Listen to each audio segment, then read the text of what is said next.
دیکھنا چاہوں گی کہ آ، رمضان کے نا، رمضان کے دو ایسپیکٹس ہوتے ہیں۔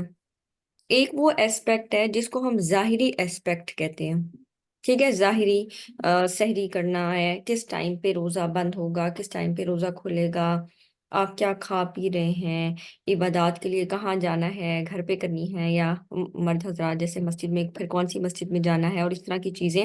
مجھے اپنا ٹائم ٹیبل کیسے اسکیجول کرنا ہے کہ میں قرآن کے لیے زیادہ سے زیادہ وقت نکال سکوں، ایک یہ چیز ہے، ٹھیک ہے، جس کا تعلق ہماری ان کاموں سے ہے، اسکیجول کے ساتھ ہے، چاہے وہ کھانے پینے کا اسکیجول ہے، چاہے وہ پڑھنے کا اسکیجول ہے۔ اور پھر ایک اور اس کا ایسپیکٹ ہے جس کو ہم کہتے ہیں اسپریچول ایسپیکٹ، روحانی ایسپیکٹ۔ اور وہ جو روحانی ایسپیکٹ ہے نا، وہ لنکڈ ہے ہمارے فزیکل ایسپیکٹ کے ساتھ۔ کیسے؟ یعنی رمضان کا اللہ سبحانہ تعالیٰ نے ریزن بتایا کہ میں نے تم پر روزے فرض کیے جیسے میں نے تم سے پچھلے لوگوں پر فرض کیے تھے، اور وجہ کیا ہے کہ شاید تمہارے اندر تقوی پیدا ہو۔ تو یہ ایک چیز، یعنی اگر میں کہوں نا کہ روزوں کی آؤٹ کم، اللہ سبحانہ تعالیٰ ہم سے کیا چاہتے ہیں کہ ہم روزہ کیوں رکھیں، تو یہ جو ایک آؤٹ کم ہے نا، وہ ہے تقوی۔ اور یہ تقوی ڈائریکٹلی ریلیٹڈ ہے ہماری اسکیجول کے ساتھ، ہماری ان فزیکل ایکٹیویٹیز کے ساتھ جو ہم رمضان میں کرتے ہیں۔ ہم کیا کھا رہے ہیں، بالکل ڈائریکٹ افیکٹ ہوتا ہے۔ آپ نے اکثر دیکھا ہوگا افطار میں آپ کیا کھا رہے ہوتے ہیں، وہ افیکٹ کرتا ہے آپ کی تراویح کو، ٹھیک ہے۔ اگر آپ لائٹ کھاتے ہیں تو آپ تراویح بہتر طور پر پڑھ لیتے ہیں، جب آپ تھوڑا سا زیادہ کھا لیتے ہیں تو کیا ہوتا ہے کہ پھر نیند کا غلبہ زیادہ آنا شروع ہو جاتا ہے، طبیعت میں سستی تھوڑی زیادہ آ جاتی ہے، طبیعت میں وہ نشاط نہیں رہتا۔ اسی طرح سحری کے بغیر اگر روزہ رکھ لیتے ہیں تو کمزوری اور یہ چیزیں فیلنگ آتی ہے، اور ہم پورا دن اچھے سے نہیں گزار پاتے، غصہ آتا رہتا ہے۔ اور جب ہم سحری کر کے روزہ رکھتے ہیں تو اس کی برکات کچھ اور ہیں۔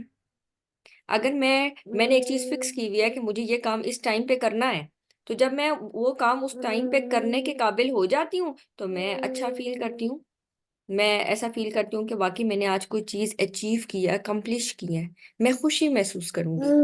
لیکن اگر میں وہ چیز پوری نہیں کر پاتی تو کیا ہوگا، مزاج میں ایک چڑچڑا پن آئے گا، اور اس کی وجہ سے کیا چیز افیکٹ ہوتی ہے، اللہ سے ہمارا تعلق، تقوی۔ تو یہ مت سوچیں کہ تقوی ایک سیپریٹ چیز ہے اور یہ جو ساری چیزیں یہ ایک سیپریٹ چیز ہے، نہیں، یہ چیزیں انٹر ریلیٹڈ ہے۔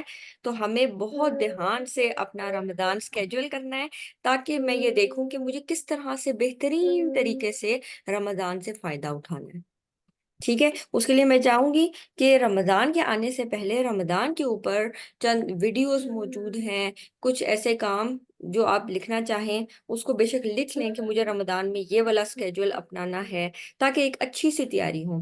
کسی بھی بڑے ایونٹ کی جیسے تیاری ہوتی ہے نا، تو ہم ہر چیز کو کرتے ہیں کہ اچھا یہ چیز کیسے ہوگی، کس ٹائم پہ یہ چیز ہو رہی ہوگی، تو بڑے بڑے ایونٹس اس طرح آرگنائز ہوتے ہیں۔ تو یہ تو بہت ہی بڑا ایونٹ ہے ایک مسلمان کی زندگی میں، جہاں پر اللہ سبحانہ تعالیٰ اس کو نیکیوں کا بہت زیادہ ٹائمز ریوارڈ دینا چاہتے ہیں، موقع دیتے ہیں۔ تو ہم کیسے اس موقع کو ضائع کر سکتے ہیں؟ تو ایک مسلمان کے لیے تو یہ بہت ہی خوشی کا کیا ہوتا ہے، جس میں اللہ سبحانہ تعالیٰ بخشش کا اس کو ایک امید دلاتے ہیں۔ اور پھر انسان جب اللہ سبحانہ تعالیٰ کے حضور پیش ہوگا، اور اس کے لیے آپ نے ملٹیپل احادیث بھی پڑھی ہوں گی کہ جب ہم افطار کر رہے ہوتے ہیں تو ہمیں کون سی خوشیاں مل رہی ہوتی ہیں، ایک افطار کے وقت اور ایک جب ہم اپنے رب سے ملاقات کریں گے، اس وقت خوشی کیوں ہوگی؟ کیونکہ اللہ سبحانہ تعالیٰ نے نا بہت ساری چیزوں کا ریوارڈ بتایا ہے، یعنی وہ جو چیزیں کا ریوارڈ ہے وہ 10 گنا سے لے کر 700 گنا تک جاتا ہے، 10 ٹائم سے لے کر 700 ٹائمس تک جاتا ہے، ڈپینڈنگ اپون کیا انٹینشن ہے، ٹھیک ہے، کس اللہ سبحانہ تعالیٰ کے ساتھ کیا نیت کر کے آپ نے وہ کام کیا، اس حساب سے ہمیں اتنی پرسنٹیج کے حساب سے اس کا ریوارڈ ملتا ہے۔ لیکن اللہ سبحانہ تعالیٰ کہتے ہیں روزہ میرے لیے ہے، میں اس کا بدلہ دوں گا، ٹھیک ہے۔ آپ صلی اللہ علیہ وسلم اللہ تعالیٰ کو کوٹ کر رہے ہیں کہ اللہ سبحانہ تعالیٰ فرماتے ہیں کہ روزہ میرے لیے ہے، حدیث قدسی کے جیسے نا، کہ میں اس کا ریوارڈ دوں گا۔ تو روزے کا ریوارڈ اتنا زیادہ ہے کہ وہ 700 ٹائمز والے میں مینشن نہیں کیا ہوا، تو اس کو ہلکا نہیں لینا، اس پورے رمضان کے مہینے کو ہلکا نہیں لینا۔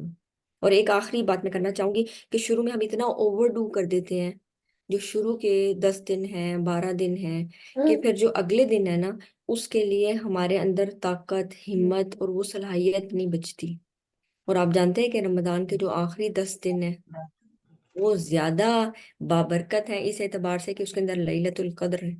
تو یہ چیزیں ہمیں ذہن میں رکھتے ہوئے اپنا سکیجول رکھنا ہے کہ ہم نے آہستہ آہستہ اسپیڈ اپ کرنا ہے، ٹھیک ہے؟ ایسا نہیں کہ شروع میں اتنا زیادہ اسپیڈ اپ کر لیں کہ پھر ہم بیچ میں جا کر کریش ہو جائیں، ٹھیک ہے؟ تو اس کو ہم نے بہت بیلنس طریقے سے چلنا ہے، اور اللہ سبحانہ تعالیٰ سے حکمت مانگنی ہے کہ اللہ سبحانہ تعالیٰ ہمیں سکھا دے کہ کس طرح ہم بہترین طور پر اس سے فائدہ اٹھا سکیں۔ جی، تو مجھے امید ہے آپ سب لوگ رمضان کے لیے بھی شکر گزار ہوں گے، اور الحمدللہ قرآن کے لیسن کے لیے اللہ سبحانہ تعالیٰ نے ہمیں موقع دیا کہ ہم قرآن کی اگلی سورہ شروع کر رہے ہیں الحمدللہ۔ تو آئیے سورہ کو شروع کرتے ہیں، سورہ آل عمران۔ سورہ آل عمران یہ پیغمبر ہیں یعقوب علیہ السلام، یہ ان کا لقب تھا عمران، ٹھیک ہے؟ یعقوب علیہ السلام ان کا لقب تھا، سوری اسرائیل ان کا لقب تھا، اور ان کی جو قوم ہے وہ بنی اسرائیل کہلاتی ہے۔ عمران کون ہے؟ عمران ہے حضرت ہارون علیہ السلام اور موسیٰ علیہ السلام کے والد، ٹھیک ہے؟ عمران علیہ السلام والد ہیں موسیٰ علیہ السلام کے اور ہارون علیہ السلام کے، اور یہ والد ہیں مریم علیہ السلام کے بھی۔ یعنی ہمارے پاس احادیث میں ہمیں پتہ چلتا ہے کہ 2 لوگ ہیں جن کا نام عمران گزرتا ہے، نمبر 1 موسیٰ علیہ السلام اور ہارون علیہ السلام کے والد، اور نمبر 2 مریم علیہ السلام کے والد۔ اس لیے ہم دیکھتے ہیں جب آگے آئے گا ان کی جو مریم علیہ السلام کی والدہ ہیں، وہ جب دعا کر رہی ہیں تو وہ کیا کہہ رہی ہیں، تو ان کے ساتھ نا یہ جو ورڈ آ رہا ہوتا ہے نا عمران، تو پھر ہم اس کی تفسیر دیکھ رہے تو ہیں کہ شاید وہ کسی اور عمران کی طرف اشارہ ہے، تو ان کے والد کا نام بھی عمران تھا، ٹھیک ہے؟ تو وہ اپنے شوہر سے اس چیز کا تذکرہ کر رہی ہوتی ہیں۔ اس میں کیونکہ دونوں عمران کا ذکر ہے، ٹھیک ہے، موسیٰ علیہ السلام یعنی ان کی جو آگے ہے قوم ساری جو کہلائے گی، جو ان کی آل کہلائے گی، وہ آل عمران کہلائے گی، ٹھیک ہے؟ آل کا ورڈ ہم ویسے بھی یوز کرتے ہیں، آل اولاد، ٹھیک ہے؟ تو آل یعنی جو ان کے ساتھ لنکڈ ہے، جو ان کی آگے سے نسل ہے، وہ آل کہلاتی ہے۔ تو آل عمران اس میں دونوں نسل مراد ہو جائے گی، حضرت موسیٰ علیہ السلام کی جو آگے نسل چل رہی ہے وہ بھی ان کے والد کے تناسب سے، اور حضرت مریم علیہ السلام کے والد کی بھی جو آگے نسل چل رہی ہے ان کے تناسب سے۔ اگر ہم دیکھیں تو یہ بنی اسرائیل والے بنیں گے، ٹھیک ہے؟ بہرحال تو سورہ آل عمران یہ شروع ہوتی ہیں جیسے سورہ البقرہ شروع ہوئی، الف لام میم، یہ جو حروف ہیں یہ حروف مقطعات کہلاتے ہیں۔ آپ جانتے ہیں کہ کوئی بھی زبان اس کی نہ کوئی خاصیت ہوتی ہے، عربی زبان کی یہ خاصیت تھی کیونکہ عرب لوگ اپنی جو زبان کے اوپر ان کو بڑا غرور تھا، بہت مغرور تھے، وہ کہتے تھے جیسے ہماری زبان ہے ویسے کسی کی بھی نہیں ہے۔ وہ اپنی زبان میں کچھ کنایا، کچھ ایسی چیزیں استعمال کرتے تھے جس کو اشارتاً سمجھایا جا سکتا تھا، یعنی کوئی اشارہ سمجھ لیتا تھا اس کا، یا ایسے مشکل الفاظ یوز کرتے تھے کہ اس کا معنی بہت اچھے جو شاعر ہیں یا جن کے پاس بہت زیادہ نالج ہے وہی سمجھ پاتے تھے، عام لوگ سمجھ نہیں پاتے تھے، یعنی ایسے الفاظ استعمال کرتے تھے جن کا معنی عام لوگ نہیں سمجھ پاتے تھے۔ تو وہ ان کو نا اپنی ان چیزوں پر بہت فخر تھا۔ تو اللہ سبحانہ تعالیٰ نے یہ کلام اتارا، اللہ سبحانہ تعالیٰ نے ان کو بتایا کہ یہ جو الف لام میم تمہاری جو زبان ہے یہ اسی سے میں نے الفاظ اٹھائے ہیں، لیکن یہ بھی وہ الفاظ ہیں جس کا میننگ، جس کا معنی اللہ سبحانہ تعالیٰ نے مخفی رکھا، ان کو بتانے کے لیے کہ وہ فوق کل ذی علم علیم، ہر جاننے کے والے کے اوپر ایک جاننے والا موجود ہے، ہر چیز تمہارے علم میں نہیں ہے، ایک ایسا بھی عالم الغیب والشہادہ موجود ہے جو ان چیزوں کا مطلب جانتا ہے، تم لوگ ہر چیز نہیں جانتے۔ تو ان کو زبان کے اعتبار سے عاجز کرنا مراد ہے، ٹھیک ہے؟ اور بعض جو علماء ہیں وہ یہ فرماتے ہیں کہ اس سے مراد اللہ سبحانہ تعالیٰ کے راز ہیں، اسرار ہیں، ان کے معنی اللہ سبحانہ تعالیٰ کے علاوہ کسی کو معلوم نہیں۔ بعض کہتے ہیں یہ اللہ کے اور اس کے رسول صلی اللہ علیہ وسلم کے درمیان راز ہے، یعنی اس کا معنی صرف اللہ اور اس کے رسول جانتے ہیں، لیکن جو زیادہ راجح جس معنی کو ترجیح دی گئی ہے وہ وہی ہے کہ اس کا معنی اللہ سبحانہ تعالیٰ جانتے ہیں، اور یہ انسان کو عاجز کرنے کے لیے اتارا گیا ہے، کہ اس کو معلوم ہو کہ جس چیز کے اوپر تم بہت زیادہ مغرور ہو تو وہ ایسی چیز نہیں ہے، بلکہ انسان کسی نہ کسی پوائنٹ پہ ضرور عاجز ہے۔ وہ کلی علم نہیں رکھتا، وہ جزوی علم رکھتا ہے، اس کے پاس پارٹ آف دا نالج ہے، کمپلیٹ نالج نہیں ہے۔ کمپلیٹ نالجبل ایک ہے، اللہ سبحانہ تعالیٰ کی ذات، اللہ، اللہ، لا الہ، نہیں کوئی الہ ہوا مگر وہی۔ اللہ سبحانہ تعالیٰ کی یہاں پر وہ صفات آ رہی ہیں جو اس کے الہ ہونے کے اوپر دلیل ہے۔ الحیو، ایور لیونگ، ہمیشہ سے زندہ ہے، ہمیشہ سے زندہ ہے۔ اب جو کوئی بھی آپ دیکھ لیں لیونگ آرگنزم، اس کی کوئی نہ کوئی بگننگ ہے اور کوئی نہ کوئی اینڈ ہے، ٹھیک ہے؟ وہ ہمیشہ سے زندہ نہیں ہوتا۔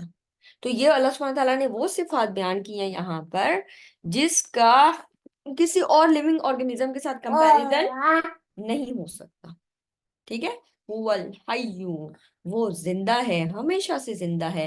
القیوم، ہر چیز کو تھامے ہوئے ہے، ہر چیز کو کنٹرول کرنے والا ہے، ہر چیز کو قائم رکھنے والا ہے۔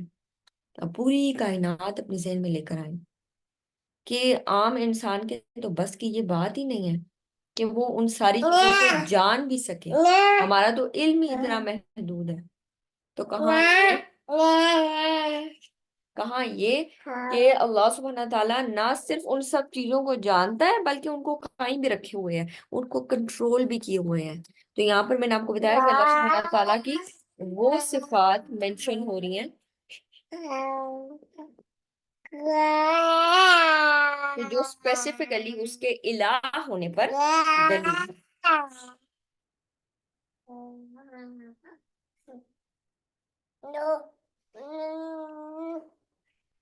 آگے چلتے ہیں۔ نزل علیک الکتاب بالحق، وہ اللہ، وہ ذات ہے جس نے نازل کی آپ پر الکتاب بالحق، کی حق کے ساتھ۔ علیکا کیا چیز ہے؟ علیکا آپ پر، اس سے کون مراد ہے؟ کہاں سے کون مراد ہے؟ کوئی بتا سکتے ہیں؟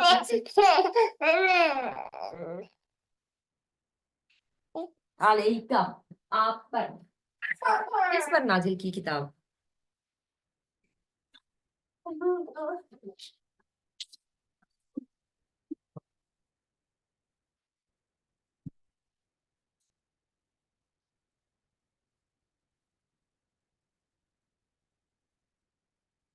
میں چاہوں گی آپ لوگ چیٹ کا استعمال کریں، یا اگر آپ مائک انمیوٹ کرنا چاہتے ہیں تو ضرور کریں۔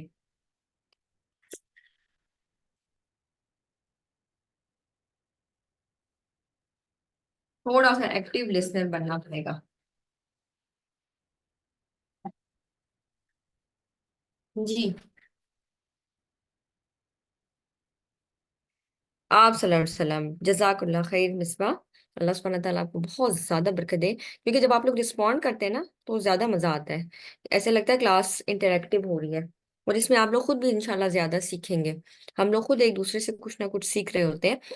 تو نزل علیک الکتابہ، اس نے نازل کی آپ پر، یعنی آپ صلی اللہ علیہ وسلم پر، کتابہ بالحق، کے حق کے ساتھ، مصدقا لما بین یدیہ، جو کہ تصدیق کرنے والی ہے جو آلریڈی موجود ہے، سامنے جو موجود ہے۔ وَأَنزَلَ التَّوْرَاةَ، اور اسی نے نازل کی تھی التورات، تورات، والانجیل، اور انجیل۔ اس کے بارے میں ہم نے دو باتیں سمجھنی ہیں۔ سب سے پہلے ہمیں یہ آیت کچھ چیزیں بتا رہی ہے۔ نمبر ون، اللہ سبحانہ تعالیٰ نے نازل کی، نزلہ، نزلہ، اگر ہم عربی گرامر کو تھوڑا سا دیکھتے ہیں تو اس سے ہمیں پتہ چلتا ہے کہ نزلہ کے پیٹرن کے اوپر جو چیز آتی ہے وہ ہمیں بتاتی ہے کہ کوئی چیز جو قسطوں میں نازل ہوئی۔ تو نزلہ کا مطلب ہوتا ہے تھوڑے تھوڑے پارٹ میں نازل ہونا، اور اب جانتے ہیں کہ قرآن پاک ایک ہی دفعہ میں نازل نہیں ہوا، بلکہ قرآن پاک دنیا میں کیسے نازل ہوا؟ تقریباً 23 سال کے عرصے میں، یعنی 22 سال اور کچھ ماہ، تو وہ تقریباً 23 سال کے عرصے میں نازل ہوا، ایک لمبا ٹائم پیریڈ تھا۔ نزلہ، تھوڑا تھوڑا کر کے نازل ہونا۔ تو اس کتاب کے لیے اللہ سبحانہ تعالیٰ نے نزلہ کا ورڈ یوز کیا، جبکہ تورات اور انجیل تختیوں کی صورت میں یک بارگی ایک دفعہ میں نازل ہو گئی۔ اللہ سبحانہ تعالیٰ نے وہاں پر ورڈ یوز کرے انزلہ، یہ آپ لوگ دیکھ رہے ہوں گے، انزلہ، انزلہ کا مطلب ہوتا ہے ایک دفعہ میں نازل ہونا، ٹھیک ہے؟ تو وہاں انزل التوراۃ، اور اس نے نازل کی تورات اور انجیل۔ ہم یہ دیکھتے ہیں کہ آج کل ہمارے پاس تورات یا انجیل کس فارم میں موجود ہے. اگر ہم دیکھیں تو ہمیں پتہ چلتا ہے بائبل کی فارم میں موجود ہے. بائبل اصل میں ہے کیا؟ بائبل ان دونوں کتابوں کا مجموعہ ہے. ٹھیک ہے، بائبل میں تورات بھی موجود ہے اور انجیل بھی موجود ہے. تورات، اس کے اندر 5 کتابیں ہیں. ٹھیک ہے، اس کو اولڈ ٹیسٹیمنٹ کہتے ہیں. بائبل میں اگر ہم دیکھیں تو بائبل میں وہ کہتے ہیں اولڈ ٹیسٹیمنٹ اور نیو ٹیسٹیمنٹ. اولڈ ٹیسٹیمنٹ سے ان کی مراد ہے تورات، اور نیو ٹیسٹیمنٹ سے ان کی مراد ہوتی ہے انجیل. انجیل میں ہمارے پاس کئی کتابیں موجود ہیں جن کا نام ہوتا ہے گوسپلز. ٹھیک ہے، اور اس میں جو ان کے تھے حواری تھے حضرت عیسیٰ علیہ السلام کے، جیسے ہم آپ صلی اللہ علیہ وسلم کے صحابہ کہتے ہیں، ان کے ساتھ حواری تھے.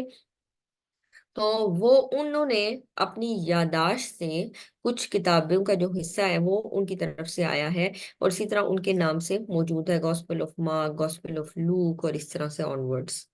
ٹھیک ہے، تو آج کل کی جو موجودہ بائبل ہے وہ عیسیٰ علیہ السلام کے زمانے میں نہیں لکھی گئی، وہ موسیٰ علیہ السلام کے زمانے میں نہیں لکھی گئی، بلکہ جو موجود بھی تھی تختیوں کی صورت میں، وہ جب ان کے اوپر اٹیک ہوئے ہیں بخت نصر کی طرف سے، اور جو ایک اور جو بادشاہ تھا، جب انہوں نے اٹیک کیا تو بہت زیادہ قسم کی، شدید قسم کی تباہی آئی، اور ان کی بہت ساری چیزیں ضائع ہو گئی تھی. پھر انہوں نے بعد میں اپنے حافظے سے، جن لوگوں کو یاد تھی، پھر انہوں نے وہ کتابیں لکھی. تو جب آپ بائبل کھول کر دیکھتے ہیں نا تو آپ کو پتہ چلتا ہے کہ وہ یہ نہیں کہیں گے کہ یہ وہ کتاب ہے جو گاڈ کی طرف سے ہے، بلکہ وہ انہوں نے لکھا ہوتا ہے پریفیس میں بھی.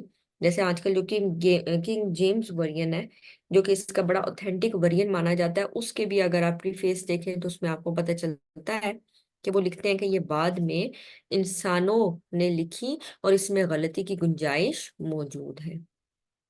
صرف ایک کتاب ہے جس کے بارے میں یقین سے کہا جا سکتا ہے. کیوں؟ کیونکہ اللہ سبحانہ تعالیٰ نے اس کی حفاظت کا ذمہ لیا. ٹھیک ہے، تو یہ جو ہمارے پاس کتاب ہے، اس کے لیے ہمیں واقعی شکر گزار ہونے کی ضرورت ہے کہ اس کی اللہ سبحانہ تعالیٰ نے حفاظت کی ذمہ داری اٹھائی ہے، اس کو محفوظ کیا ہے. تو نزل علیک الکتاب بالحق کی، اور یہ جو ہمارے پاس کتاب موجود ہے، کیونکہ اس میں تذکرہ آتا ہے تورات کا بھی، انجیل کا بھی، جیسے اس آیت میں بھی موجود ہے. اس کا مطلب ہے کہ جو بائبل ہے، ہم یہ نہیں کہہ سکتے کہ یہ اللہ سبحانہ تعالیٰ کی طرف سے کچھ بھی نازل نہیں ہوئی، یا یہ صرف انسانوں کی لکھی ہوئی ہے. اس میں وہ چیزیں ضرور موجود ہوں گی، کچھ نہ کچھ، تھوڑی یا زیادہ، یعنی کچھ پرسنٹ ہم کہہ سکتے ہیں، لیکن ہم حتمی طور پر ان کی کتابوں کے اوپر یہ چیز نہیں کہہ سکتے کہ یہ حتمی طور پر اللہ سبحانہ تعالیٰ کی طرف سے ہے. قرآن کے بارے میں ہم یہ کہہ سکتے ہیں کہ یہ حتمی طور پر اللہ سبحانہ تعالیٰ کی طرف سے، یہ اللہ سبحانہ تعالیٰ کا کلام ہے. اور اس میں آپ دیکھیں مصدقا لما بین یدیہ، یہ تصدیق کرنے والا ہے جو اس سے آلریڈی موجود تھی. تو جو صحیفے، جو کتابیں اس سے پہلے موجود تھی کسی بھی شکل میں، اس میں آپ صلی اللہ علیہ وسلم کی آمد کا تذکرہ بھی موجود تھا. اس لیے قرآن ان کے بارے میں بھی تذکرہ کرتا ہے، کہتا ہے نا وہ ان پہ بھی ایمان لاتے ہیں جو اس سے پہلے نازل ہوا، اور جو اس پر بھی مان لاتے ہیں جو آپ صلی اللہ علیہ وسلم پر نازل ہوا. بالکل سورہ البقرہ کے آغاز میں ہم نے پڑھا تھا، تو وہ ساری کتابیں اس میں آ گئیں جو پہلے آپ صلی اللہ علیہ وسلم پر نازل ہوئی. اور یہاں پر تو اسپیسیفائی بھی کر دیا کہ انزل التوراۃ والانجیل، اسی نے نازل کی تھی تورات اور انجیل. تو یہ کوئی نئی چیز نہیں ہے جو اب آ رہی ہے، بلکہ اللہ سبحانہ تعالیٰ اپنے پیغمبروں پر اس سے پہلے مختلف کتابیں اور صحیفے اتارتے رہے ہیں لوگوں کی ہدایت کے لیے، تاکہ یہ عذر ختم ہو جائے کہ ہمیں تو علم ہی نہیں تھا. آج کے دور میں آپ دیکھیں کیا کوئی یہ عذر دے سکتا ہے کہ مجھے تو علم ہی نہیں تھا؟ آج کل جب ہر چیز صرف ایک کلک پہ موجود ہے آپ کے پاس، تو ہمارے پاس یہ عذر ہرگز باقی نہیں رہا. من قبل ہدی للناس، اس سے پہلے، کس سے پہلے؟ قرآن سے پہلے. ہدی للناس، لوگوں کی ہدایت کے لیے. وانزل الفرقان، اور اسی نے نازل کیا الفرقان. الفرقان کے علماء یہاں پر جو مفسرین ہیں وہ 2 معنی مراد لیتے ہیں. نمبر 1 وہ کہتے ہیں الفرقان سے مراد ہے معجزے، یعنی اللہ سبحانہ تعالیٰ نے ان کو بک بھی دی، اور ساتھ ساتھ اللہ سبحانہ تعالیٰ نے ان کو معجزات بھی دیے تاکہ وہ حق اور باطل میں فرق کر سکے. جس طرح موسیٰ علیہ السلام، ان کو عصا بھی دیا تھا، اور ان کا جو ہاتھ تھا وہ جب اپنے بغل میں ڈال کے باہر نکالتے تھے تو وہ چمکتا تھا، اور وہ چیز مختلف تھی جادوگروں کے جادو سے. تو ان کے پاس جو معجزات تھے وہ حق تھا، اور جادوگروں کے پاس جو چیز تھی وہ باطل تھی. تو کیا ہوا؟ اللہ سبحانہ تعالیٰ نے اس معجزے کے ذریعے واضح کر دیا، حق اور باطل میں فرق کر دیا، تمیز کر دی. تو وَأَنزَلَ الْفُرْقَانَ، اسی نے نازل کیا فرقان، حق اور باطل میں فرق کرنے والا. دوسرا معنی وہ اس سے مراد لیتے ہیں الفرقان، قرآن پاک کا ایک اور نام الفرقان بھی ہے. یعنی الفرقان سے پھر یہاں کیا مراد ہے؟ قرآن مراد ہے. اسی نے نازل کیا قرآن. تو قرآن بھی کیا کرتا ہے؟ حق اور باطل میں فرق کرتا ہے. پچھلی کتابوں میں جو چیز لوگوں نے لکھ کر تحریفات کر دی تھی، اللہ سبحانہ تعالیٰ نے قرآن میں نازل کر دی کہ کیا کیا چیز ہے جو اللہ سبحانہ تعالیٰ کی طرف سے حکم ہے، اور کیا کیا چیز ہے جو تحریفات ہے. ٹھیک ہے، بہت ساری چیزوں کی اصلاح ہمیں اس میں مل جاتی ہے. ان کے عقائد کی جو خرابی ہے نا، اس کا حل ہمیں قرآن میں مل جاتا ہے کہ ان کے عقیدے میں ایگزیکٹلی کیا چیز خراب تھی. جیسے عیسائیوں کا جو حضرت عیسیٰ علیہ السلام کو ماننا کہ وہ سولی پر چڑھ گئے، تو قرآن ہمیں بتاتا ہے کہ ایسا کچھ نہیں ہوا، بلکہ اللہ سبحانہ تعالیٰ نے ان کو اوپر اٹھا لیا تھا. اور اسی طرح کچھ اور پیغمبروں کے بارے میں انہوں نے جو خرافات پھیلائی ہوئی تھی، قرآن ان کا انکار کرتا ہے. ان الذین کفروا، بے شک وہ لوگ جنہوں نے کفر کیا بآیات اللہ، اللہ سبحانہ تعالیٰ کی آیات کا، لہم عذاب شدید، ان کے لیے بہت سخت عذاب ہے، شدید عذاب ہے، زبردست عذاب ہے. واللہ عزیز ذو انتقام، اللہ سبحانہ تعالیٰ سب پر غالب ہے اور بدلہ لینے والا ہے. ان اللہ، بے شک اللہ سبحانہ تعالیٰ، لا یخفی علیہ، نہیں چھپی ہوئی اس سے کوئی چیز، یعنی شیئن، کوئی بھی چیز اس سے چھپی ہوئی نہیں ہے، فی الارض ولا فی السماء، نہ تو زمین میں اور نہ آسمان میں. تو وہ دلوں کے حال بھی جانتا ہے، وہ یہ بھی جانتا ہے انسانوں کے ذہنوں میں کیا چل رہا ہے، وہ یہ بھی جانتا ہے کہ انسان کس کس موقع پر کیا کیا کرتے آئے ہیں. اس کے پاس کمپلیٹ نالج ہے، نہ صرف انسانوں کا بلکہ باقی تمام مخلوقات کا بھی، باقی تمام جو ہے نا کائنات کا بھی. فی الارض ولا فی السماء، ہر چیز کا ڈیٹیل علم ہے، آسمان اور زمین میں کیا کیا چیز موجود ہے. اور پچھلی اگر سیکنڈ ورس دیکھیں تو اس میں ہمیں پتہ چلتا ہے کہ نہ صرف یہ علم ہے، ایک چیز ہوتی ہے آپ کو معلوم ہو گئی یہ چیز، اور ایک چیز ہے آپ کنٹرول بھی کرنے والے ہیں. تو اللہ سبحانہ تعالیٰ تو نیکسٹ لیول پر، یعنی نہ صرف وہ ہر چیز کو ڈیٹیل میں جاننے والے ہیں، بلکہ فل اس کے اوپر کنٹرول بھی حاصل رکھتے ہیں، کنٹرول رکھتے ہیں اس کے اوپر. هو الذی یصورکم، وہ اللہ ہی وہ ذات ہے جو صورتیں بناتا ہے. یصورکم، صورتیں بناتا ہے. فی الارحام، ارحام رحم کی جمع ہے. رحم کسے کہتے ہیں؟ یوٹرس، بچہ دانی. تو فی الارحامی، رحموں میں اللہ سبحانہ تعالیٰ صورتیں بناتا ہے، رحموں میں، کیف یشاء، جیسے وہ چاہتا ہے. کوئی بچہ کس سے ملتا ہے، کوئی بچہ کس سے ملتا ہے. اور یہاں پر علماء دونوں صورتیں مراد دیتے ہیں، یعنی صرف انسان نہیں بلکہ جانوروں میں بھی جو میملز والی کیٹیگری ہے، ظاہر ہے وہ بھی بچے دیتے ہیں. تو اللہ سبحانہ تعالیٰ جو ان کے جو مادہ ہے، ان کے اندر بھی جو بچہ پیدا ہوتا ہے، اللہ سبحانہ تعالیٰ ان کی بھی صورتیں بناتا ہے، کوئی کیسی ہوتی ہے اور کوئی کیسی. اگر ہم ان کو انسانوں کے اوپر رکھ کے دیکھیں تو آپ دیکھیں والدین، کئی دفعہ بچے والدین سے بہت ملتے جلتے ہوتے ہیں اور کئی دفعہ بالکل مختلف ہوتے ہیں. یصورکم فی الارحامی، ٹھیک ہے، وہ اللہ وہ ذات ہے جو صورتیں بناتا ہے تمہاری، فی الارحامی، ماں رحموں میں، ٹھیک ہے، بچہ دانی میں، کیف یشاء، جیسے وہ چاہتا ہے، جیسے اللہ سبحانہ تعالیٰ چاہتا ہے صورتیں بناتا ہے. لا الہ الا هو العزیز الحکیم، وہ زبردست ہے اور حکمت والا ہے. یہ اس کی حکمت ہے کہ وہ جس طرح چاہتا ہے صورتیں بناتا ہے. ہم کہتے ہیں اچھا ایسا ہو جاتا تو کتنا بہتر ہوتا، وہ ایسا ہو جاتا تو کتنا بہتر ہوتا. تو کئی لوگ ہیں جو اسی کو لے کے بیٹھ جاتے ہیں. کئی اگر والدین کا کلر اچھا ہوگا اور اولاد میں اگر تھوڑا سا ڈارک کمپلیکشن ہوتا ہے تو کہتے ہیں ہائی اس کا کلر کیسے کس پہ چلا گیا. یا عموماً ایک سینٹینس بولا جاتا ہے یہ کس پہ چلا گیا، یعنی نہ تو ماں پہ گیا تو نہ باپ پہ گیا. یا ماں باپ بہت خوبصورت ہے اور بچہ نارمل ہے، تو اس کے اوپر بھی اعتراضات آ رہے ہوتے ہیں. تو هو الذی یصورکم، اللہ سبحانہ تعالیٰ انسانوں کے جو اللہ سبحانہ تعالیٰ انسانوں کی صورتوں پر اور مال پر نظر نہیں کرتا. ان اللہ لا ينظر الى صورکم واموالکم، اللہ سبحانہ تعالیٰ ہمارے مال اور صورتیں نہیں دیکھے گا، بلکہ اللہ سبحانہ تعالیٰ ہمارے دل اور ہمارے اعمال دیکھتا ہے. تو اصل چیز ہے کہ انسان کو کس کے اوپر محنت کرنی چاہیے. ہم بچوں کو یہ بنا بنا کے، یعنی اگر ہلکا سا بھی تھوڑا سا کمپلیکشن کم ہوگا، اتنا وائٹ نہیں ہے جتنے کہ آپ ہیں، تو بچے کو اسی میں کر دیتے ہیں کہ ہاں بھی آپ بہت ایسے کلر کے ہیں اور آپ یہ ہیں، تو وہ بچہ کمپلیکس کا شکار ہوتا جاتا ہے. اس کی بجائے ان چیزوں پر محنت کرنی چاہیے جو چیزیں ویٹیج رکھتی ہیں. ایمان کے اوپر محنت، تربیت کے اوپر محنت، تقوی کے اوپر محنت. کیونکہ وہ چیزیں جو صورتیں اللہ نے بنائی ہیں وہ حکیم ہے، وہ حکمت والا ہے. اس نے اپنی حکمت پر مبنی یہ سب کام کیے ہیں، اور ہم اسی کے اوپر سوال اٹھائیں. لا الہ الا هو العزیز الحکیم.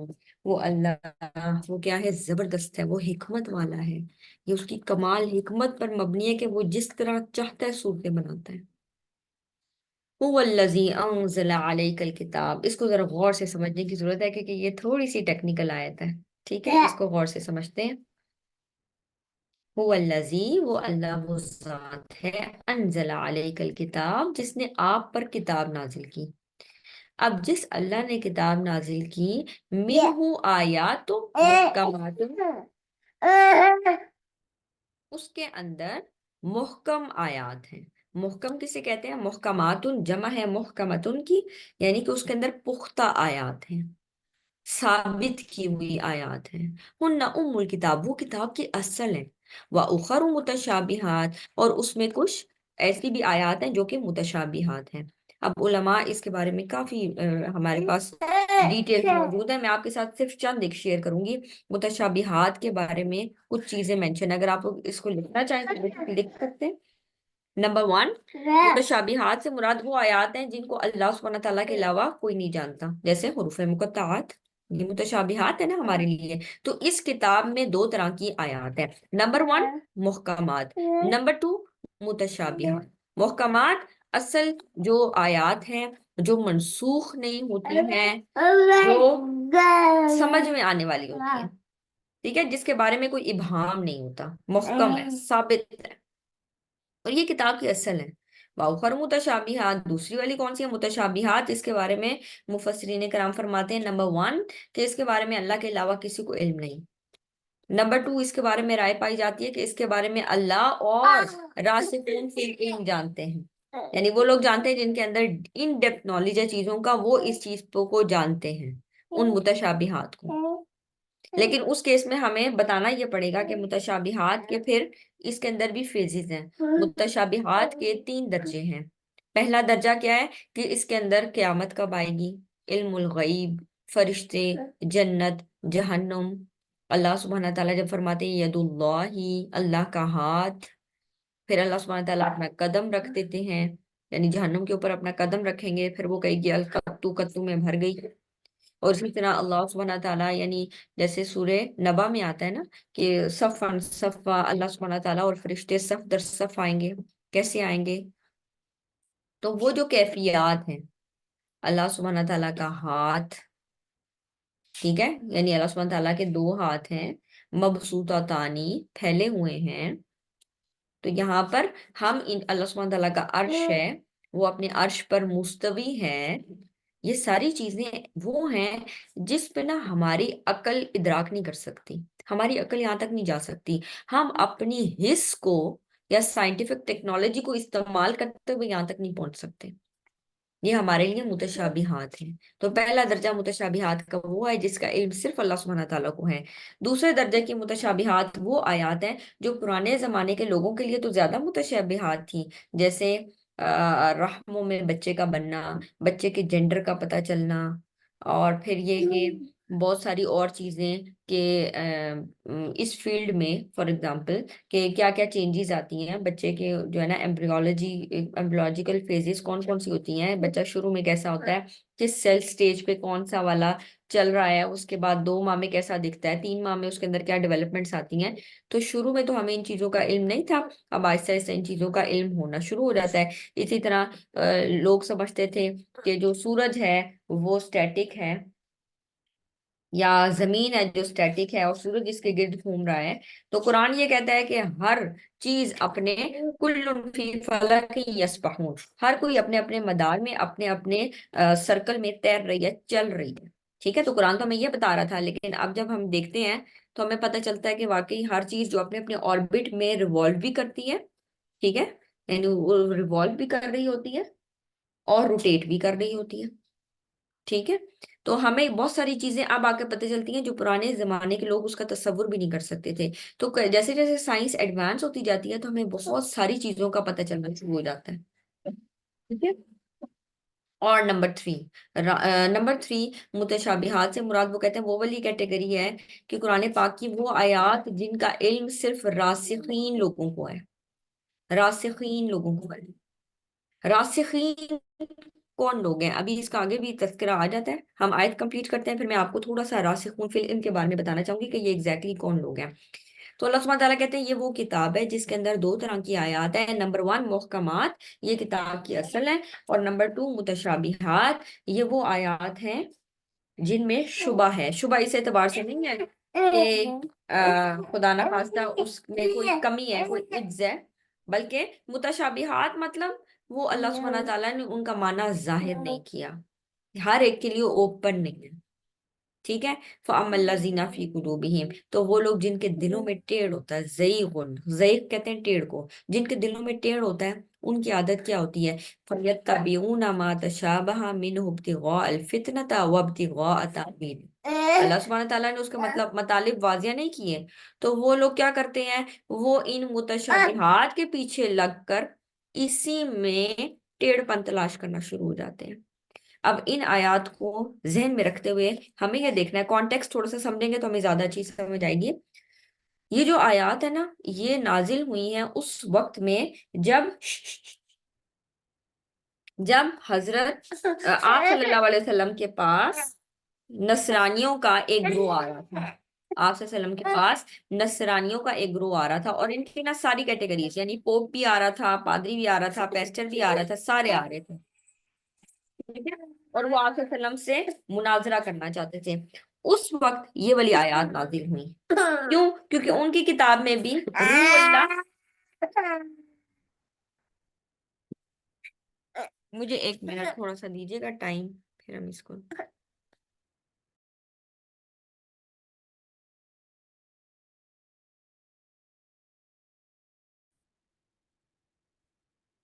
قرآن پاک میں آیات 2 طرح کی ہیں، محکمات اور متشابہات۔ تو وہ لوگ جن کے دلوں میں ٹیڑھ ہے وہ تلاش کرتے ہیں، متشابہات میں تعویلات کرنا چاہتے ہیں، وہ ان میں گھستے ہیں، ان کے اوپر بحث و مباحثہ کرتے ہیں۔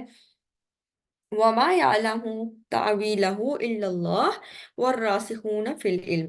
اب یہاں پر آپ دیکھیں، اگر میں یہاں پر سٹاپ کروں گی نا، وَمَا يَعْلَمُ تَعْوِيلَهُ إِلَّا اللَّهُ، اور نہیں جانتا ان کی تعویل سوائے اللہ کے، یعنی ان کی تعویل اللہ کے علاوہ کسی کو معلوم نہیں ہے۔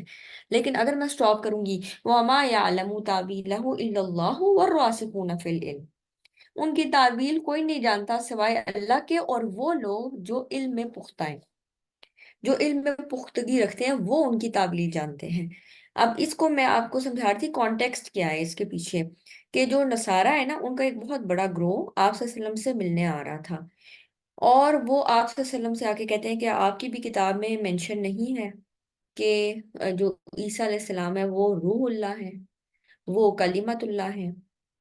اب یہ ایسی چیزیں ہیں جہاں پر وہ ان کا نا لٹرل میننگ مراد دیتے ہیں، حالانکہ یہ متشابہات میں سے ہے کہ اللہ سبحانہ تعالیٰ نے بے شک ان کو روح اللہ کہا ہے، وہ اللہ کی طرف سے یعنی روح پھونکی گئی، وہ اللہ کا کلمہ ہے، کلمہ کن۔ اب اللہ کا کلمہ کن کیسا تھا جس سے اللہ سبحانہ تعالیٰ نے ان کو پیدا کیا؟ تو یہاں پر اللہ سبحانہ تعالیٰ نے اپنے معجزات دکھائے، اور پھر قرآن پاک میں دیگر جگہوں پر یہ بھی تو آتا ہے نا کہ وہ انسان تھے، وہ بھی کھانا کھاتے تھے، ٹھیک ہے، اور حضرت مریم علیہ السلام کا بھی ذکر آتا ہے کہ وہ بھی عام لوگوں کی طرح کھانا کھاتے تھے، وہ انسان تھے۔ اور اسی طرح قرآن میں یہ بھی آتا ہے کہ ان کو سولی پر نہیں چڑھایا گیا، بلکہ اللہ سبحانہ تعالیٰ نے ان کو اپنی طرف اٹھا لیا۔ تو وہ قرآن میں سے یہ والی جو 2 باتیں ہیں نا، جو ان کی جو سٹیٹمنٹ ہے اس کو سپورٹ کرتی ہیں، وہ اس کو تو لے لیتے ہیں، حالانکہ یہ متشابہات میں سے ہیں، لیکن وہ جو باقی سٹیٹمنٹس ہیں قرآن کی ان کو نہیں لیتے۔ تو اللہ سبحانہ تعالیٰ کہتے ہیں وہ لوگ جن کے دلوں میں ٹیڑھا پن ہے، وہ بس اس چیز کو پکڑ لیتے ہیں جس کے اندر چیزوں میں تشابہ ہے، ٹھیک ہے، متشابہات کو لے لیتے ہیں، حالانکہ ان کا جو صحیح علم ہے وہ صرف اللہ کے پاس ہے۔ تو وہ ایگزیکٹلی کیسا؟ تو یہاں پر میں آپ کو بتا رہی تھی متشابہات کی 3 کیٹیگریز ہیں۔ اگر میں اس کی ٹرانسلیشن کروں گی کہ وما یعلم تعویلہ، ان کی تعویل کوئی نہیں جانتا سوائے اللہ کے، اس کا مطلب ہے نمبر 1 اس کے وہ قیامت کا علم اللہ کے پاس ہے، کوئی رسول بھی نہیں جانتے کہ قیامت کب آئے گی۔ آپ صلی اللہ علیہ وسلم سے جب پوچھا گیا تھا تو انہوں نے کیا فرمایا تھا کہ سوال پوچھا جانے والا سوال کرنے والے سے زیادہ نہیں جانتا۔ ٹھیک ہے، جو حضرت حدیث جبرائیل کے نام سے جو مشہور ہے، جب وہ آپ سے پوچھتے ہیں قیامت کب آئے گی تو آپ صلی اللہ علیہ وسلم نے ان کو جواب دیا کہ نہیں معلوم، اور پھر انہوں نے کچھ نشانیاں بتائی تھیں۔ بہرحال تو اگر تو یہ الا اللہ ہوگا تو پھر یہ والی کیٹیگری متشابہات کی، جنت، جہنم، پل صراط، ہم جانتے ہیں بال سے زیادہ باریک ہے اور وہ بہت زیادہ تیز ہے، اس کے اوپر کیسے انسان چلے گا، واللہ اعلم۔ ٹھیک ہے، اللہ سبحانہ تعالیٰ اس کا علم رکھتے ہیں، اس کی تعویل کوئی نہیں جانتا سوائے اللہ کے۔ اگر ہم کہیں گے وَمَا يَعْلَمُ تَأْوِيلَهُ إِلَّا اللَّهُ وَالرَّاسِخُونَ فِي الْعِلْمِ، یعنی اس کی تعویل صرف اللہ جانتا ہے اور وہ لوگ جانتے ہیں جو علم میں پختہ ہے، وہ اس صحیح معنوں کو فالو کرتے ہیں۔ تو راسخون فی العلم کون لوگ ہیں؟ ان کے بارے میں احادیث سے ہمیں پتہ چلتا ہے۔ جب آپ صلی اللہ علیہ وسلم سے پوچھا گیا کہ الراسخون فی العلم کون لوگ ہیں تو آپ نے فرمایا من برت یمینا وصدق لسانا واستقام قلبہ وعف بطنہ وفرجہ، یعنی وہ شخص ہے جو جھوٹی قسم نہیں کھاتے۔ راسخون فی العلم کون لوگ ہیں؟ جو جھوٹی قسم نہیں کھاتے۔ نمبر 2، جن کی زبان سچی ہے۔ نمبر 3، جن کا دل استقامت والا ہے، دل جمع ہے ایمان کے اوپر، اسلام کے اوپر، ان کے اندر مستقل مزاجی پائی جاتی ہے۔ نمبر 4، وَعَفَّ بَطَنَهُ، عفا ہوتا ہے حفاظت کرنا، یعنی بچا ہوا ہے بطنہ ان کا پیٹ، کس چیز سے؟ یعنی وہ حرام مال نہیں کھاتے، حرام مال نہیں ہڑپ کرتے، ناجائز مال نہیں کھاتے، وہ فرجہ اور جو بدکاری نہیں کرتے، یعنی اپنی شرمگاہوں کی حفاظت کرتے ہیں۔ تو یہ ہے راسخون فی العلم، جن کا علم میں اس قدر پختہ ہے کہ ان کے اندر یہ بڑی بڑی کوالٹیز پائی جاتی ہیں۔ اللہ سبحانہ تعالیٰ ہمیں بھی راسخین میں سے شامل کرے۔ تو یہ اس کے بارے میں حضرت علی رضی اللہ عنہ سے پوچھا گیا تو انہوں نے فرمایا اس سے مراد وہ علماء ہیں، وہ ایک اچھا عالم مراد ہے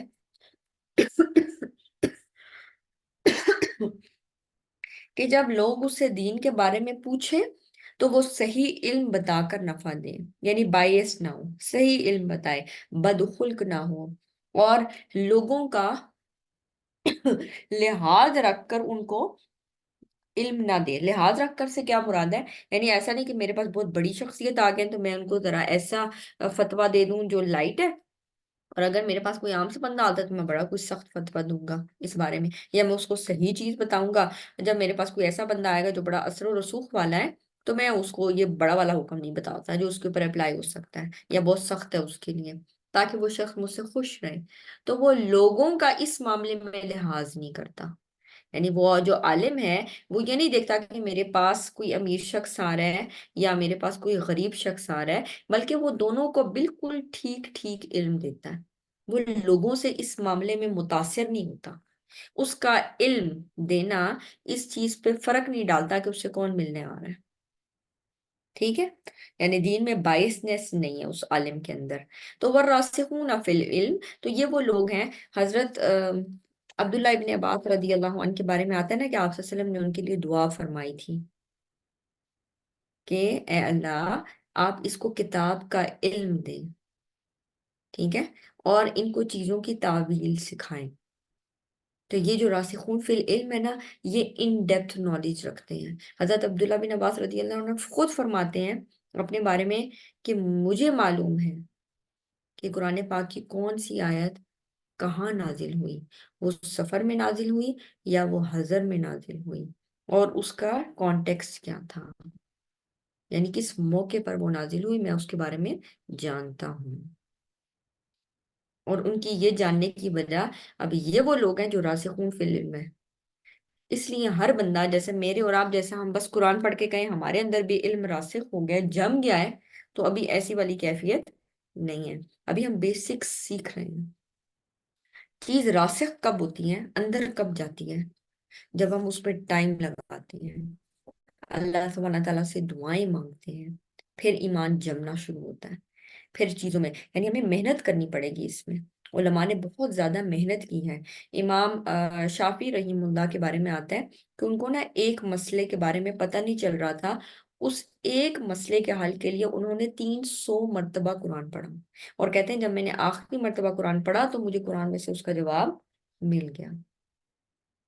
تو والراسخون فی العلم، جنہوں نے اپنی زندگیاں قرآن کے علم کے حصول کے لیے لگا دی، اور وہ زندگیاں بھی لگاتے تھے، محنت بھی کرتے تھے اور دعائیں بھی کرتے تھے۔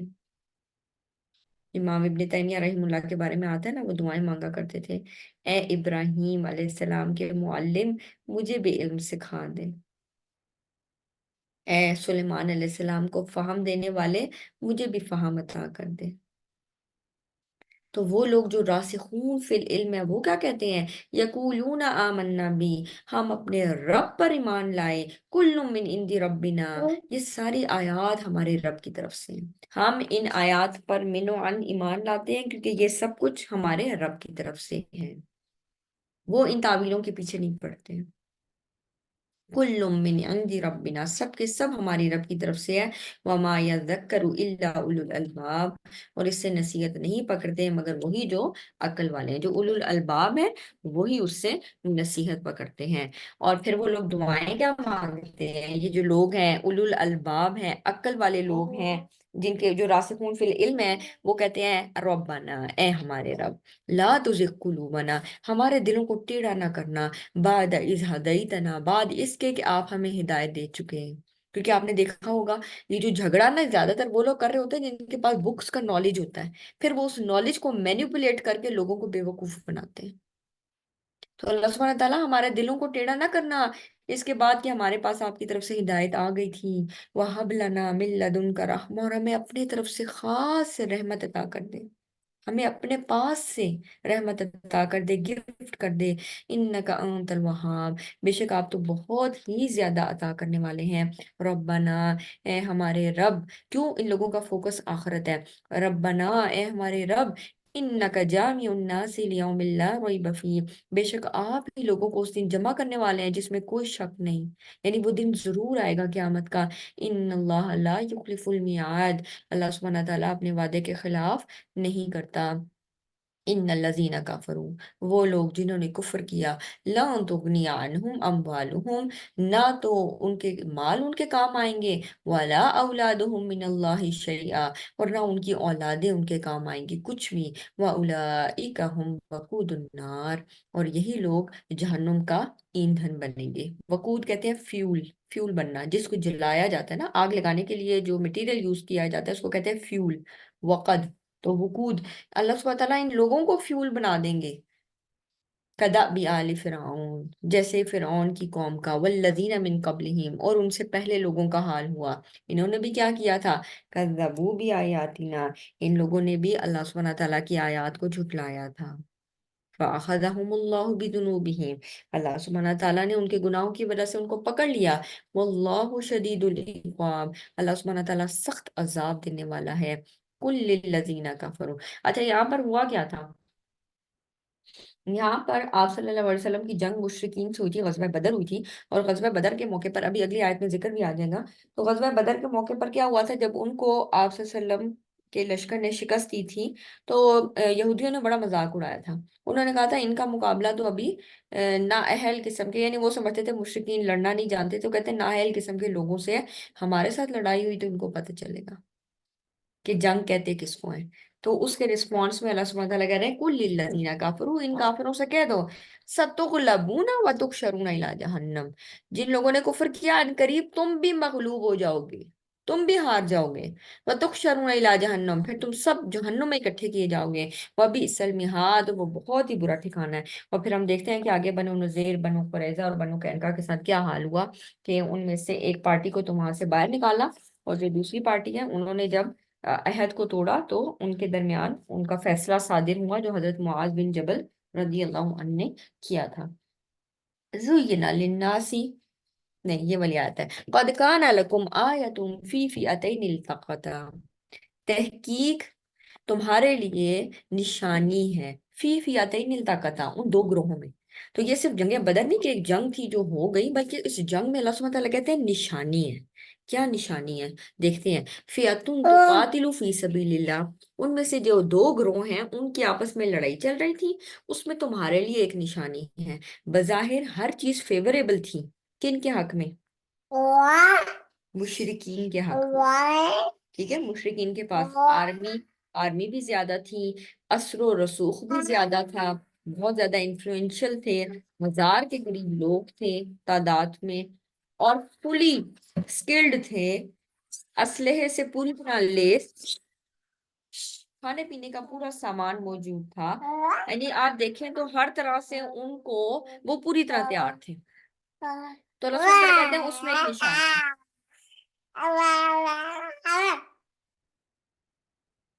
فئۃ تقاتل فی سبیل اللہ، ان میں سے ایک گروہ لڑ رہا تھا اللہ کے راستے میں، وَأُخْرَىٰ كَافِرَةٌ يَرَوْنَهُم مِّثْلَيْهِمْ رَأْيَ الْعَيْنِ، اور دوسرا گروہ کافر تھا، وہ کھلی آنکھوں سے انہیں اپنے سے دگنا دیکھتے تھے، یعنی ان کو نظر آ رہا تھا کہ مسلمان تعداد میں کم ہے اور وہ خود تعداد میں بہت زیادہ ہیں۔ واللہ یؤید بنصرہ من یشاء، لیکن اللہ سبحانہ تعالیٰ جس کو چاہتا ہے اپنی مدد سے قوت پہنچاتا ہے۔ اب وہ لوگ جو آج کل ان چیزوں کو دیکھ رہے ہوں گے، اس کو نا آج کل کی چیزوں کے ساتھ ریلیٹ کریں، اسرائیل کو دیکھیں، فلسطین کو دیکھیں، بے شک وہ لوگ بہت زیادہ کر رہے ہیں، لیکن وہ یہ چیزیں ایکسپیکٹ نہیں کر رہے تھے کہ فلسطینی ہمارے اوپر اس طرح سے اٹیک کریں گے۔ ان کا یہ خیال تھا 10-15 دنوں میں ہم غزہ پر پوری طرح قبضہ کر لیں گے اور یہ لوگ ہمارا کچھ نہیں بگاڑ سکیں گے۔ اب جب ان کے اتنے لوگ مارے جا رہے ہیں اور جیسے ان کو نقصان آ رہا ہے، وہ اتنا اس بارے میں ایمبیرسڈ ہے کہ وہ اس کو پوری طرح نشر بھی نہیں کرتے۔ اسی طرح آپ دیکھتے ہیں کہ جب اللہ سبحانہ تعالیٰ کی مدد ہوتی ہے کسی شخص کے ساتھ، تو اللہ سبحانہ تعالیٰ کیسے جو حالات بظاہر دوسرے کے فیور میں نظر آ رہے ہوتے ہیں اس کو دوسری طرف پلٹ دیتا ہے۔ ان فی ذلک لعبرۃ لأولی الابصار، بے شک اس میں اہل بصیرت لوگوں کے لیے بڑی عبرت ہے، بڑی نشانی ہے کہ اصل چیز کیا ہے، حالات فیوریبل ہیں یا نہیں ہیں، ہمیں رہنا اللہ کے راستے میں ہی ہے۔ فی سبیل اللہ، اللہ کے راستے کو نہیں چھوڑنا، حق کو نہیں چھوڑنا، سچ کو نہیں چھوڑنا حالات کی وجہ سے۔ ٹھیک ہے، تو اس میں یہ سب سے بڑی نشانی ہے۔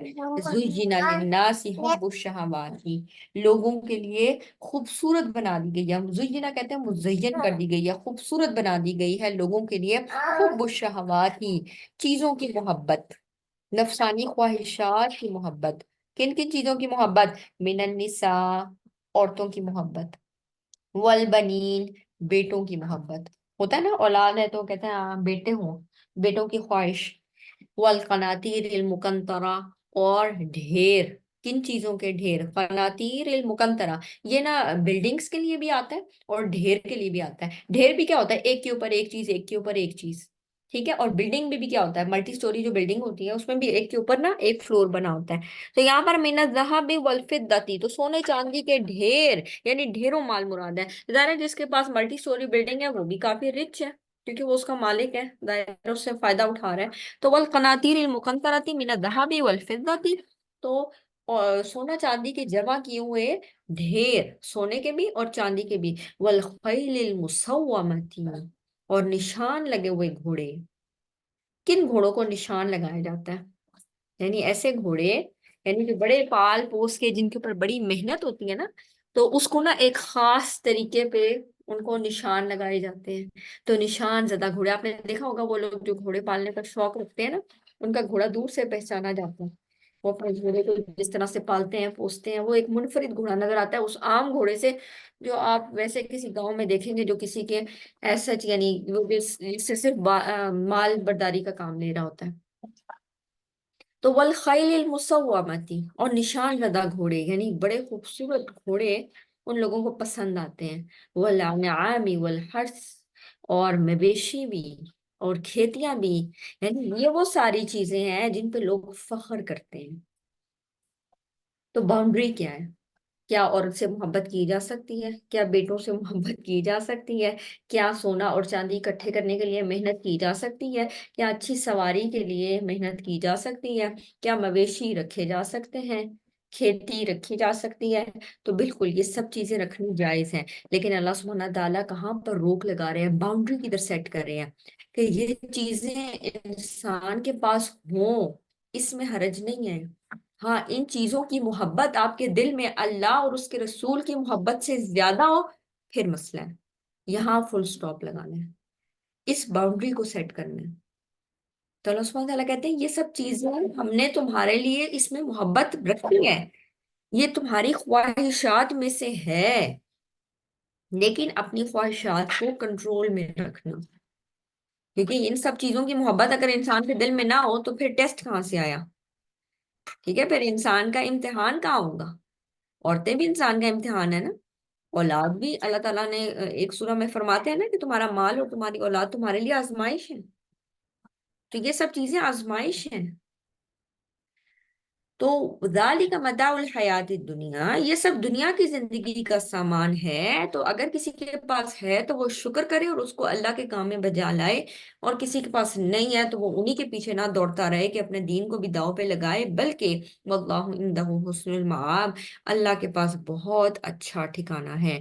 قل انبئکم بخیر من ذالکم، آپ کہہ دیں کیا میں اس سے بہتر چیز نہ بتاؤں؟ للذین اتقوا عند ربہم، وہ لوگ جنہوں نے تقوی اختیار کیا ان کے لیے ان کے رب کے پاس کیا ہے؟ جنات باغات، تجری من تحتها الانہار، جس کے نیچے نہریں بہتی ہیں، خالدین فیہا، وہ اس میں ہمیشہ رہیں گے، وہ ازواج مطہرات، اور ان کے پاس وہاں پاکیزہ نیک بیویاں ہوں گی، ورضوان من اللہ، اور اللہ سبحانہ تعالیٰ کی خوشنودی رضامندی، اللہ ان سے خوش ہوں گے۔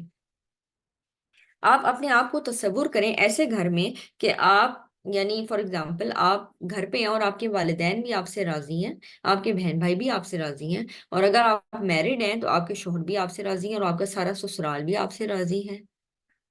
تو آپ سوچیں کہ اس سچویشن میں آپ کی اپنی فیلنگ کیا ہوتی ہے جب کہ آپ کے ارد گرد کے لوگ آپ سے راضی بھی ہوں اور آپ سے خوش بھی ہوں؟ آپ خود کیسا محسوس کرتے ہیں؟ اور پھر یہ کہ اب آپ ایسے گھر میں رہ رہے ہیں جہاں پر آپ کے سسرال بھی آپ سے ناراض ہے، شوہر بھی ناراض ہے، بچے بھی ناراض ہیں، اور اس میں آپ رہے ہیں، تو کیا ہوتا ہے؟ پھر آپ خوش نہیں رہ سکتے، پھر آپ کے دل پہ یقیناً ایک بوجھ ہوگا۔ آپ کتنا بھی اپنے آپ کو کہہ لیں گے مجھے فرق نہیں پڑتا، نہیں پڑتا، لیکن انسان کو فرق پڑتا ہے، رویوں سے فرق پڑتا ہے۔ تو یہاں پر اللہ سبحانہ تعالیٰ کیا کہہ رہے ہیں؟ وَرِضْوَانٌ مِّنَ اللَّهِ، اللہ کی خوشنودی، واللہ بصیر بالعباد، اللہ سبحانہ تعالیٰ اپنے بندوں کو خوب دیکھنے والا ہے۔ یہ وہ لوگ جو عقل مند لوگ ہیں، جو راسخین فی العلم ہیں، جو اولو الالباب ہیں، وہ کیا کرتے ہیں؟ الذین یقولون، یہ متقی لوگ کیا کرتے ہیں؟ وہ کہتے ہیں، منہ سے بھی دعائیں مانگتے ہیں، ربنا اننا آمنا، اے ہمارے رب بے شک ہم آپ پر ایمان لائے، فاغفر لنا، ہمیں بخش دیجئے، ذنوبنا، ہمارے گناہوں کو بخش دیجئے، وقنا عذاب النار، ہمیں آگ کے عذاب سے بچا لیجئے۔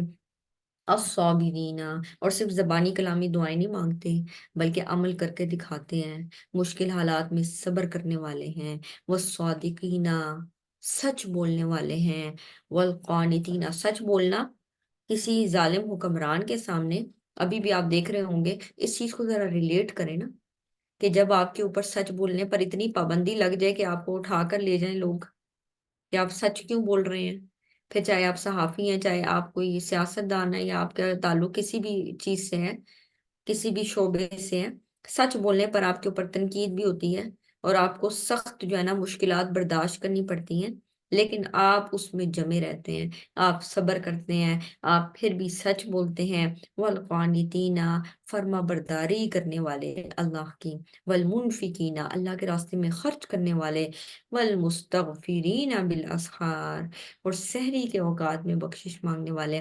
بخشش مانگنا ویسے بھی بہت اچھی بات ہے، لیکن سحری کے وقت میں بخشش مانگنے کی ایک الگ کی فضیلت ہے۔ کیوں؟ کیونکہ اس وقت حدیث میں آتا ہے کہ اللہ سبحانہ تعالیٰ آسمان دنیا پر متوجہ ہوتے ہیں، یعنی اس وقت خصوصاً طور پر لوگوں کی بات سنی جاتی ہے، تو وہ جو سحری کا وقت ہے نا دعائیں مانگنے کے لیے، جس کو ہم تہجد کا وقت کہتے ہیں، یہ بہت آئیڈیل ٹائم ہے۔ اللہ سبحانہ تعالیٰ ہم سب کو موقع دے کہ ہم سحری کے وقت کی بھرپور فائدہ اٹھا سکیں، اور رمضان میں یہ وقت تھوڑا اچھا مل جاتا ہے۔ شاہد اللہ انہ لا الہ الا ہو، تو اللہ تعالیٰ خود بھی گواہی دیتا ہے کہ اس کے علاوہ کوئی الہ ہے ہی نہیں۔ والملائکۃ، فرشتے بھی گواہی دیتے ہیں، وَأُولُو الْعِلْمِ، اور وہ لوگ جو ایمان لائے جن کے پاس علم ہے وہ بھی یہ گواہی دیتے ہیں، قائمًا بالقسط، اس حال میں کہ وہ انصاف پر قائم ہے۔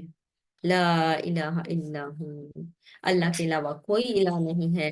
هو العزیز الحکیم، وہ زبردست بھی ہے اور حکمت والا بھی ہے۔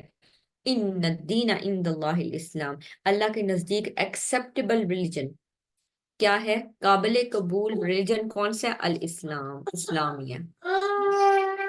وَمَا اخْتَلَفَ الَّذِينَ أُوتُوا الْكِتَابَ، وہ لوگ جنہوں نے کتاب میں اختلاف نہیں کیا، یعنی جن کو کتاب دی گئی تھی، اہل کتاب، مختلفہ نہیں اختلاف کیا ان لوگوں نے جن کو کتاب دی گئی تھی، الا من بعد ما جاءہم من العلم، انہوں نے اختلاف نہیں کیا مگر کتاب کا علم آ جانے کے بعد۔ اس لیے میں آپ کو بتا رہی ہوں نا کہ علم آنا کے بعد جو انسان کی مشکل ہے وہ کیا ہے کہ دل ٹیڑھا نہ ہو جائے۔ اس لیے میں نے سبق کے آغاز میں دعا بھی مانگی تھی، یا مقلب القلوب، حضرت عائشہ رضی اللہ عنہا سے پوچھا گیا تو وہ یہ فرماتی تھی، آپ صلی اللہ علیہ وسلم یہ دعا کثرت سے مانگا کرتے تھے کہ اے دلوں کو الٹ پلٹ کرنے والے، میرے دل کو ایمان پر یا اسلام پر ثابت قدم رکھ، ثبت قلبی علی دینک، دین پر میرے دل کو ثابت قدم رکھ، تو دل میں ٹیڑھا پن نہ آ جائے۔ یہ چیز بہت امپورٹنٹ ہے۔ الا من بعد، یعنی ان لوگوں نے اختلاف نہیں کیا جن لوگوں کو کتاب دی گئی تھی مگر علم آ جانے کے بعد۔ کیوں اختلاف کیا؟ آپس میں ضد کی وجہ سے۔ وَمَن يَكْفُرْ بِآيَاتِ اللَّهِ، تو جو کوئی اللہ کی آیات کا کفر کرے گا، فَإِنَّ اللَّهَ سَرِيعُ الْحِسَابِ، اللہ سبحانہ تعالیٰ اسے جلد حساب لیں گے۔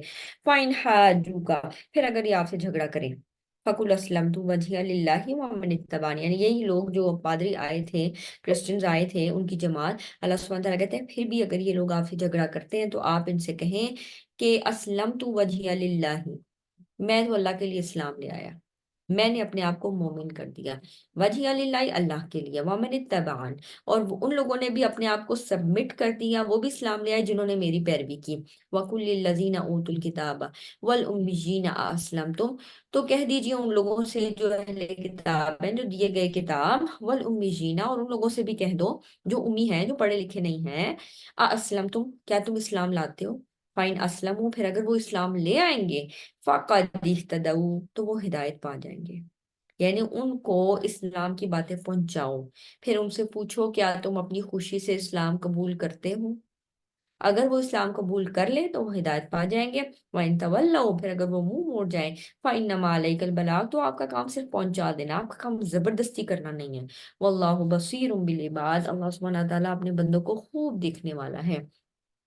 ان الذین یکفرون بآیات اللہ، بے شک وہ لوگ جنہوں نے اللہ کی آیات کا کفر کیا، ویقتلون النبیین بغیر حق، اور وہ لوگ جنہوں نے کیا کیا؟ اپنے انبیاء کو ناحق قتل کیا، ویقتلون الذین یأمرون بالقسط من الناس، اور یہ صرف یہاں پر سٹاپ، فل سٹاپ نہیں لگا کہ یہ انبیاء کو قتل کرتے ہیں، یہ سخت دل لوگ ہیں، انبیاء کو بھی قتل کرتے ہیں اور ان لوگوں کو بھی قتل کرتے ہیں جو انصاف کا حکم دیتے ہیں لوگوں میں سے، جو لوگ رائٹ پہ ہوں، علماء کو قتل کرتے ہیں، یا وہ لوگ جو حق اور سچ کا ساتھ دینے والے ہیں ان کو قتل کر دیتے ہیں۔ فَبَشِّرْهُم بِعَذَابٍ أَلِيمٍ، ان لوگوں کو دردناک عذاب کی بشارت سنا دو۔ أُولَٰئِكَ الَّذِينَ حَبِطَتْ أَعْمَالُهُمْ فِي الدُّنْيَا وَالْآخِرَةِ، یہ وہ لوگ ہیں جن کے اعمال دنیا اور آخرت میں ضائع ہو گئے۔ وَمَا لَهُم مِّن نَّاصِرِينَ، اور ان کے لیے کوئی بھی مددگار نہیں ہوگا۔ وآخر دعوانا ان الحمد للہ رب العالمین۔ سبحانک اللہم وبحمدک، نشہد ان لا الہ الا انت، نستغفرک ونتوب الیک۔ السلام علیکم ورحمۃ اللہ۔